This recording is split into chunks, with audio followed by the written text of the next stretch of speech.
வச்சுக்கிட்டே இருக்கும். சார் சொன்ன தண்ணி கதை எக்கச்சக்க கதை என்ன சொல்றதுனால சொல்ல முடியும். அந்த மாதிரி நம்ம ஒவ்வொரு நிமிஷமும் நம்ம என்ன பிரச்சனை நம்ம பிரச்சனையை வந்துட்டு நம்ம வடிவமைச்சுக்கிட்டே இருக்கிறோம். நான் அது சொல்றது மாதிரிதான் நம்ம எங்கள் வீட்டில் சொல்லிட்டு வரும்போது கூட வெளில இருக்கிறவங்களுக்கு இப்போ நான் எங்கள் அம்மாட்ட தான் எடுத்து சொல்லுவேன், இது ஒன்று இல்லைம்மா அவ்வளோதாம்மா இதைத்தான் நான் பண்ணிட்டு இருக்கிறேன். அதாவது எல்லாருமே வந்துட்டு எப்படின்னா ஒரு சின்ன சூட்சம் தான், அது வந்து ரொம்ப ஒரு மைன்யூட் விஷயம் தான். ஆமா ஒன்றும் பண்ண முடியாதுங்கிறது எளிமையா தெரியலாம், எளிமையே கிடையாது. ஆனால் எளிமை இது வந்துட்டு அது ஒரு புரிதல் இருக்கு பார்த்தீங்களா, அந்த புரிதல் வந்துட்டு அவ்வளோ சீக்கிரத்தில் அது ரொம்ப எளிமை ரொம்ப நேச்சுரலாக இருக்கிறதுனால இப்படி வந்து உலகத்தின் அதி சிறந்த அந்த பல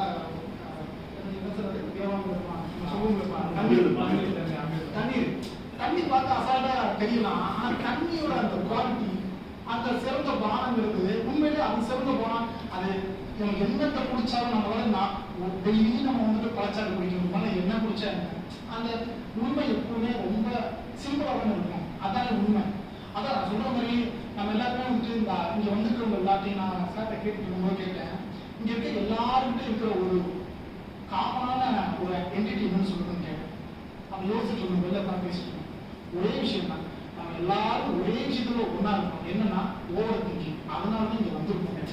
அதாவது ஐயாவுக்கும் இருந்திருக்கலாம், அவரோட காலத்துல சாருக்கும் இருந்திருக்கலாம், எல்லாத்தையும் ஒரு காமனான விஷயம் நம்ம ஏதோ ஒரு விஷயத்துல ஓவர் திங்க் பண்ணி நம்மளுக்கு வந்துட்டு ஒரு மாதிரி இருக்கும்.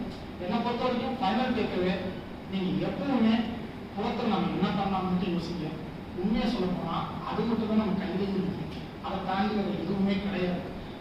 சொல்றது மாதிரி இந்த பேனா இப்போ உடைக்கிற மாதிரி நம்ம தேடிட்டே இருக்கலாம். எந்த தீர்ந்த கடவுள் இருக்காரா இல்லையா, நம்ம வந்து இப்போ கவர்மெண்ட் கவர்மெண்ட்டை பற்றி தான் பேச பார்க்கும்போது வீடியோ பார்க்கும்போதும் அந்த கவர்மெண்ட்டை கொடுத்துடலாமா, இது ஒரு லாஜிக் மாதிரி நான் கவர்மெண்ட்டை கொடுத்துட்டேன், ஓகே முடிஞ்சு கவர்மெண்ட்டை கொடுத்து கவர்மெண்ட்டை எக்ஸ்பெக்ட் பண்ணுற மாதிரி. இது எப்படின்னா நமக்கு வந்து ஒரு ஷார்ட்கட் சொல்லி கொடுத்தாங்கன்னா நம்ம அந்த ஷார்ட்கட்லேயே நம்ம இன்னொரு ஷார்ட்கட் கிரியேட் பண்ணி சரி இதுதான் புரியல கவர்மெண்ட்டை சொன்னோம்னா, ஏன்னா கவர்மெண்ட் நல்லா தெரியும். அது வந்து ரீசெண்ட் டயத்துல ஐயா வந்து ஆட் பண்ணாங்க ஒரு பேர் கொடுத்து. இனிஷியலாக நம்ம 2016 தான் வந்து நான் கவர்மெண்ட் எப்படிலாம் கேள்விப்படுறது கிடையாது.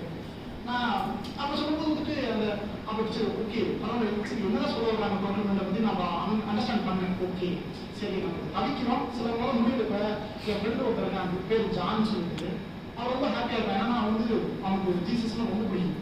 எதுனாலும் கர்த்தர் பார்த்துட்டு வரோம், என்னை பொறுத்த வரைக்கும் அது பெஸ்ட்டு. ஆனால் கர்த்தர் பார்த்துக்கலாம் போயிடுவோம். இங்கே கர்த்தரின் சந்தேகப்பட்டு எத்தனை